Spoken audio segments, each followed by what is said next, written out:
I mean, we are talking a lot about your domain in particular, that is management consultancy. The leadership generally evaluate performances on actions either objectively or subjectively. How, according to you, should be the process of feedback in general? Well, it's a topic close to my heart because in my job as an organizational consultant, a part of the job also helps organizations create the right performance management systems and the right feedback mechanisms. You see, our typical mode of feedback was hiding behind the bell curve. And all of us know what the bell curve is, isn't it? You plot all employees in a bell curve and you assign ratings 1, 2, 3, 4, 5. And you say you are 5, and so you're the best. You're 1, you're the worst. So managers tend to hide behind the number that HR gives them.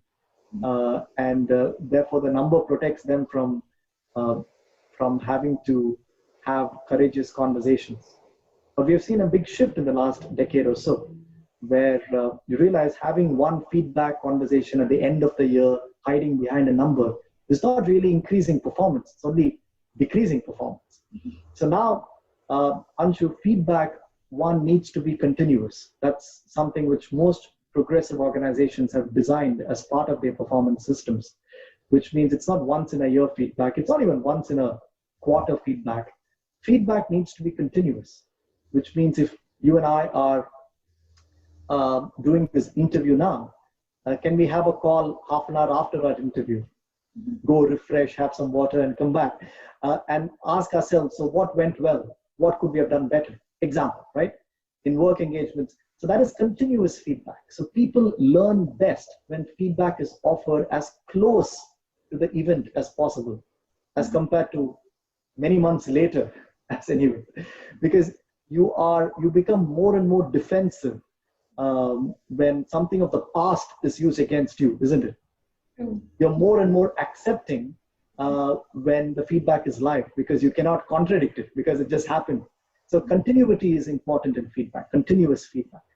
The second part of feedback, I'm sure, is feedback needs to be differentiated. Meaning, it's not about a leader praising everybody, doesn't make him or her a better leader. Because the person who really did better feels that they haven't been differentiated. Everybody seems to be getting a mail saying, all of you, wonderful job. And the leader thinks that he has done a great job or she has done a great job by sending this mail. But what happens is it makes everybody average. Of course, it motivates the person who was a free rider, who actually did not do a great job, but he is also included in that mail. So it motivates him, and so his performance may increase. But it also demotivates the person who's actually done the job, because he has not been specifically recognized. So everybody becomes average, isn't it? So a leader's job is also to have courage to differentially provide feedback, which means if I've been a free rider, can I be given specific feedback basis my performance as compared to another person who's worked harder? So differentiation is important, but that's very difficult for leaders because it requires courage. Because your boss may also be a friend of yours, but how can he or she take you aside and say you didn't do a great job? So leadership requires courage. And the third and last point about feedback is that feedback needs to be specific. Meaning, if I give you a feedback, Anshu, oh, you did a good job in the interview, you may feel happy, but that is not useful feedback. I need to tell you what about what you did made your session great. So Anshu, I like the way you gave space for me to answer your questions without interrupting. That made the interview better. Now you knew it was good, but you also know why it was good. I suggest to leaders I coach a technique called SBI, which is tell the situation, talk about the behavior observed, and talk about the impact it created on the stakeholders. For example, the situation is, Anshu, when you were doing the interview today, you did a great job. Situation. Behavior. The reason you did a great job is that you always had a smile in you that made me feel more comfortable. So I'm talking about your behavior and the impact it had on me, isn't it? Now that is a good feedback. Being specific, talking about the behavior and talking about the impact it creates. Otherwise, Anshu, you were good is of no use to me or you, isn't it? So Feedback needs to be continuous, feedback needs to be differentiated, and feedback needs to be specific as possible. It covers all the dimensions really very well. But Aditya, taking feedback positively or in a right manner is equally important as giving feedback. We fail at doing that most of the times. Of course, because uh, taking feedback requires respecting the person who is giving us feedback, isn't it? Just because somebody is our boss, we don't give that person the luxury of our ears all the time. But there could be another mentor in your life, even if he says or she says something that is rude, for you in your ears it's like honey because you respect that person so much. So feedback is a lot about the perception you have about the person giving you feedback. Now, modern neuroscience says that there is some people have a fixed mindset, some people have a growth mindset. What it means is some people are closed, saying, I'm good as how I am. I don't need to become better.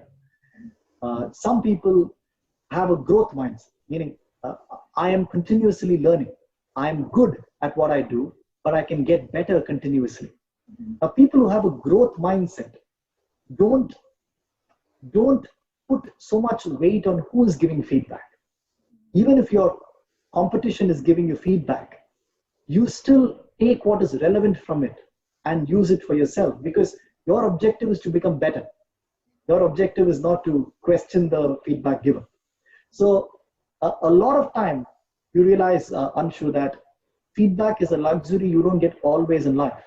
A lot of CEOs I talk to use this very cliched term that you would have heard as well. They say it is very lonely at the top.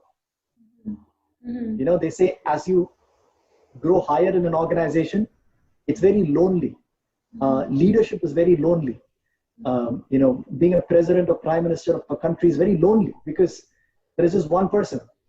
At the bottom of an organization, there are 1,000 people. The reason it's lonely is there are no people who are there to give you accurate feedback.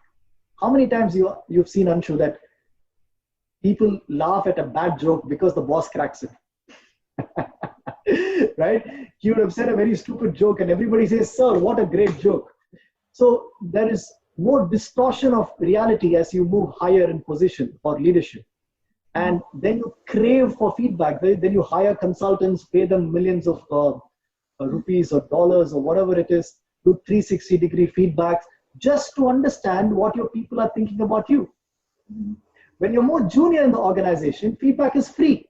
But at that time, we don't want feedback. We say, don't give me feedback. I'm already good.